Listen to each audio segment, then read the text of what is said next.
The eyes of the two neighbors met across the chasm of what their world had become. Yannis saw not malice in Andreas's face, but the same desperate fear that clawed at his own insides. A lifetime of shared greetings, of mundane kindnesses, flashed before Yannis's eyes. This was Andreas, a man, a father, a neighbor. The teacher in him screamed, "No!" But behind him, Sophia let out a small, involuntary cry. Andreas's head snapped toward the sound. In his eyes, a flicker of comprehension, of calculation. In that flicker, Yannis saw not a neighbor, but a threat to his child. The primal instinct, the one that had been born in the darkness of the cellar, took complete control. The teacher's mind, which saw nuance and complexity, went silent. The father's mind, which saw only his daughter's face, saw a simple, terrible equation. Sophia's voice, it was the sound that tipped the scales of his soul into hell. The explosion of the rifle was deafening in the confined space. The world dissolved into a flash of light and a cloud of acrid smoke. In the ringing silence that followed, Yannis understood a terrible truth. Two men had died in the cellar that morning. One was Andreas. The other was the teacher named Yannis Papachristou. The man who survived, the man who shakily lowered the rifle as his wife stared at him in silent, horrified disbelief, was a stranger. He had saved his family, but he had murdered his own soul to do it. The war ended. The guns fell silent. The politicians eventually signed papers, but for Yannis, the war never ended. The battlefield simply moved inside, to the quiet, desolate landscape of his memory. He and his family survived. They escaped. They became refugees, and eventually they tried to rebuild.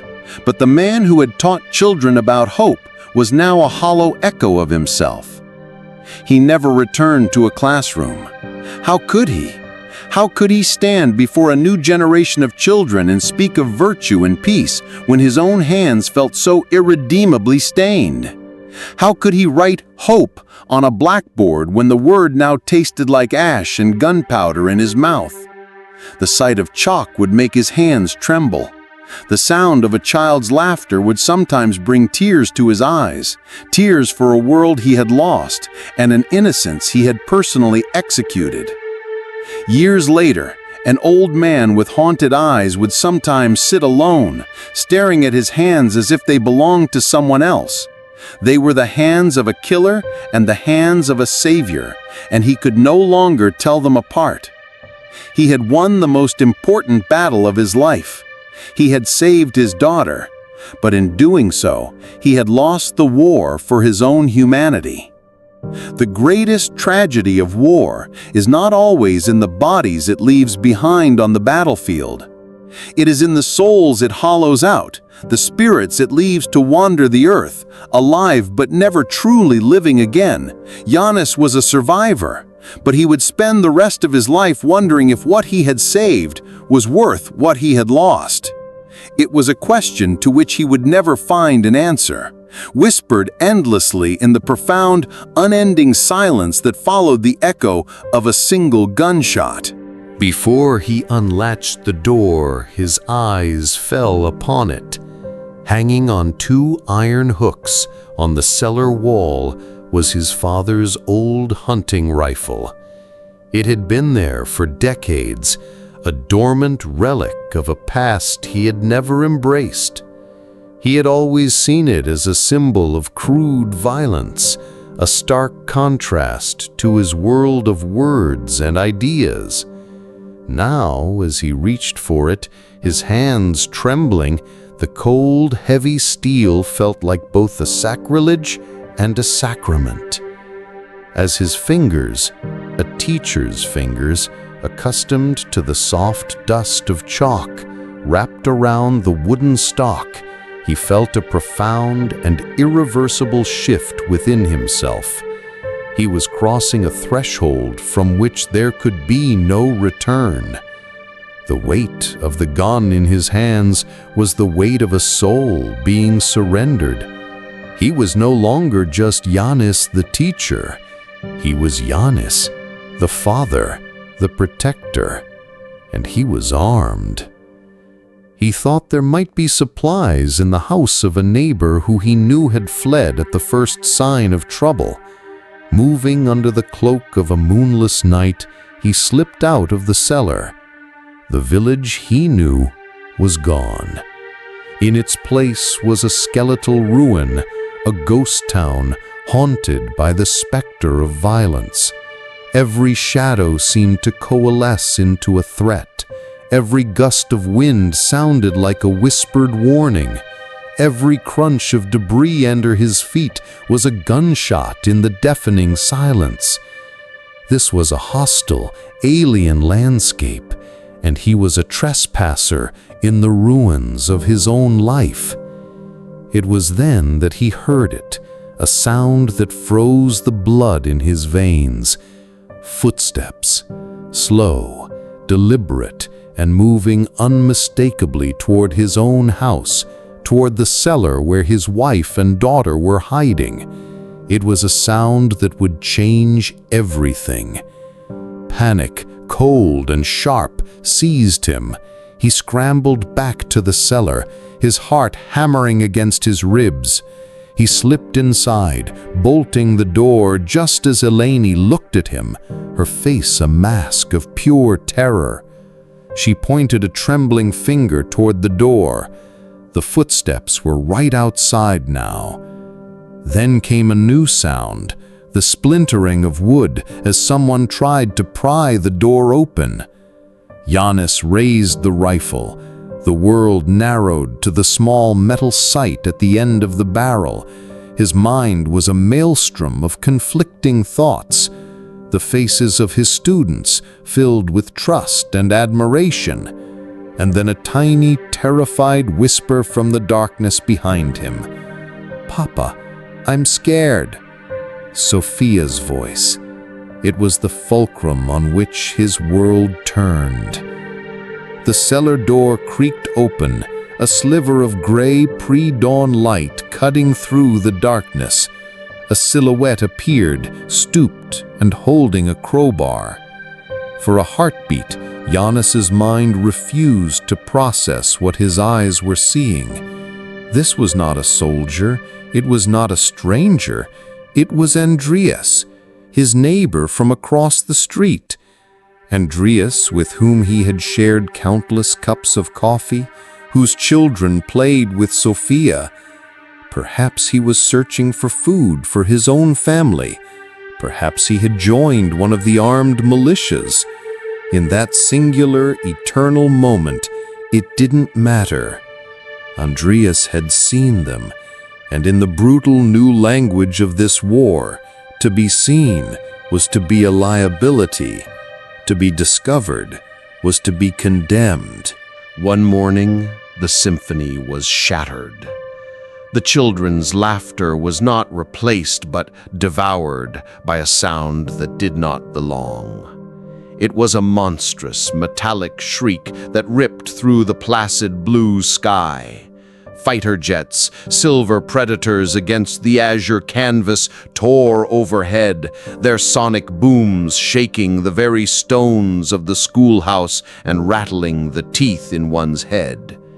It was a sound that broke more than the sound barrier. It shattered the fragile bubble of peace Yannis had so carefully constructed.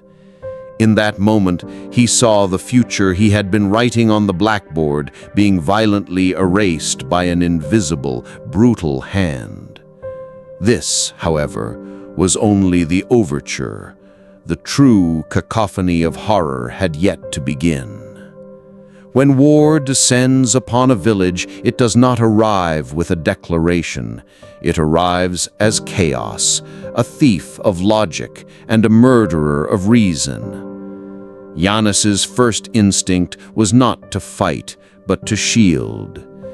He gathered the terrified children into the main schoolroom, his voice a strained beacon of calm in a sea of rising panic.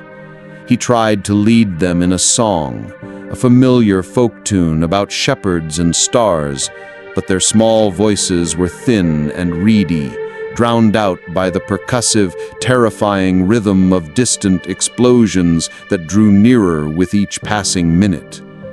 He looked into their wide, frightened eyes and saw his own terror reflected back at him, a terror he had to suppress for their sake, locking it behind a facade of teacherly authority. Soon, the school was no longer a sanctuary, but a potential target. The village had become a front line. Yannis, his heart a cold stone in his chest, ran through the dusty, deserted streets to his home, grabbing Eleni and a sleeping Sophia. They descended into the darkness of the cellar, a small, musty space meant for storing wine and olives, now to be their world. The heavy wooden door closed them in, muffling the sounds of the escalating battle outside, but amplifying the sounds of their own fear, their ragged breaths, Eleni's stifled sobs, the frantic, terrifying beating of his own heart against his ribs. Days bled into nights in that subterranean prison. Time became a formless, terrifying expanse measured only by the intensity of the gunfire outside and the growing pangs of hunger in their stomachs. The ideals Yannis had cherished, the philosophical pillars that had supported his entire existence, began to crumble in the damp, oppressive darkness. Peace, he realized with a sickening clarity, was a luxury, a concept that could not survive without food, water, and safety. Hope, the word he had written so many times, now seemed like a cruel, meaningless joke. It was a word for a world of light, and they were creatures of the dark now. He would hold Sophia, telling her stories of brave heroes and magical lands, but his voice would falter. How could he speak of justice when the world outside was ruled by the law of the gun? How could he talk of virtue when survival was becoming the only moral imperative? He felt his identity, the very essence of the man he was, dissolving like salt in water.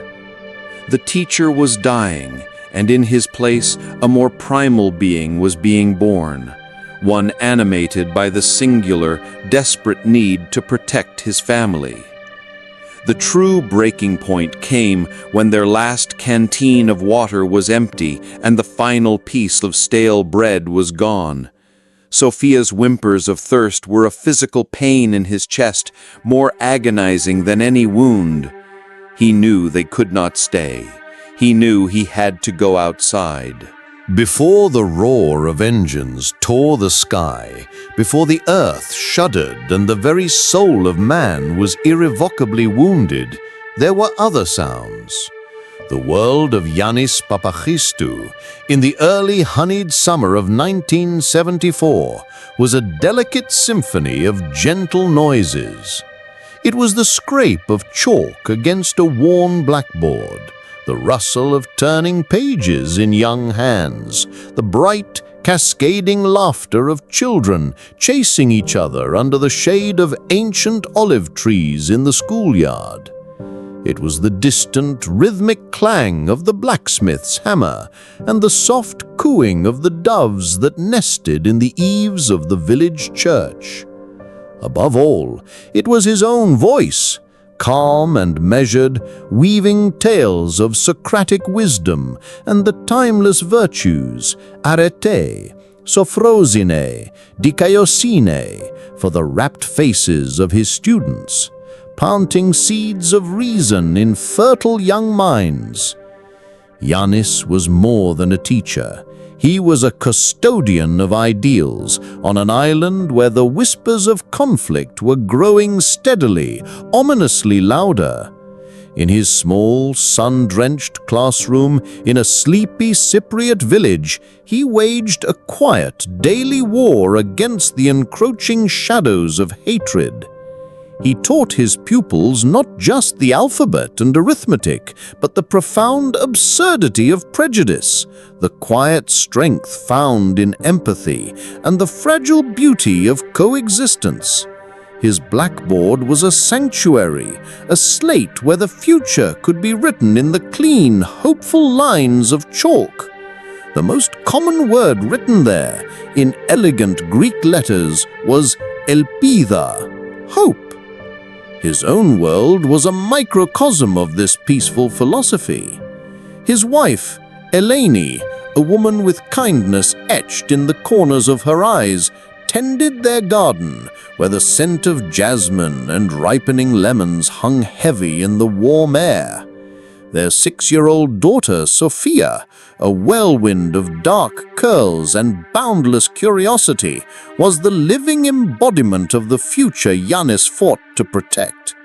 She was the reason he believed so fiercely in his mission. For her, he would build a world where the only borders were the covers of a book, and the only battles were those of wits and intellect. The evenings were his sanctuary within a sanctuary.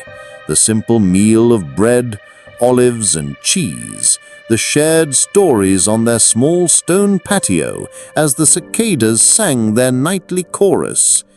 Sophia, asleep in his arms, her small chest rising and falling in the trusting rhythm of innocence, a rhythm he believed was the true heartbeat of the world.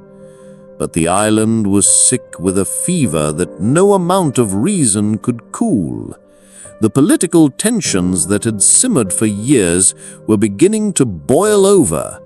The broadcasts on the radio, once filled with traditional music and local news, were now dominated by the harsh, clipped tones of politicians spitting venom, their words dripping with nationalism and division.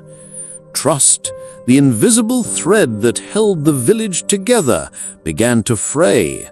Lifelong neighbors, Greek and Turkish Cypriots, who had shared weddings and funerals, who had borrowed sugar and watched each other's children grow up, now exchanged wary glances over their garden walls.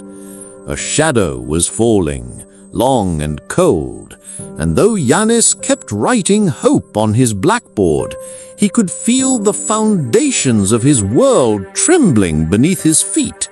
He could see the hairline fractures of fear appearing in the solid bedrock of his community.